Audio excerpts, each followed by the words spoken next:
waxa kaloo lagu saameyn karaa dadkii markay arkaan dad lacag baan sameynayna Facebook oo kale ma hubo laakiin waxa ugu badan inta ugu badan lacagta laga sameyn jiray waxa YouTube oo dadkii qoysaskii isku furayeen la qaylinayay la isdhibaateynayay qayb waxaad arkaysaa dadka tooraya ku cayrsanaya qayb magaciisa garaynaya dhibaateynaya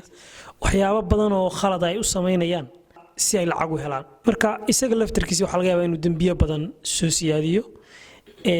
marka anigu liibaan ahaan waxaan soo jeedin lahaa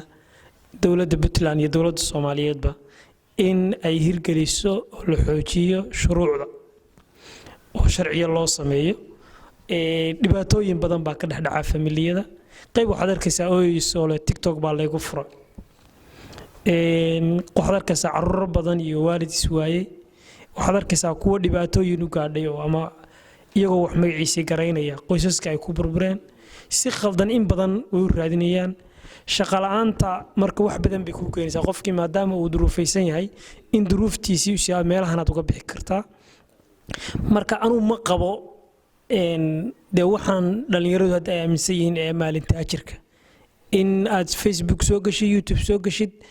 degdeg lacag u samaysid iyada laftarkeedii oo dhibaato iyo khaladaad badan ay sameynaysid haddana way jiraan dad entrepreneur oo ganacsiyo yaryar sameeyay oo faa'iiday kaliya ma aha in social media si degdeg lacag looga sameyn karo dhibaato badan bay dadku u soo mareen in la barto inay soo gaaraan stage ay lacag ku sameeyaan wax badan baa ka horeeya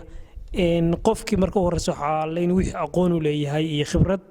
ka bacdina de wixii shuruucdii iyo wixii uu fahansan yahay isagoo aan saameyn ku yeelan marka way fududaanaysaa inuu markaas income ka sameeyo laakiin way adag tahay qof yiri shaqo la'aan baan uga baxaya inuu si degdeg intuu halkan ku galo inuu degdeg wax uga sameeyo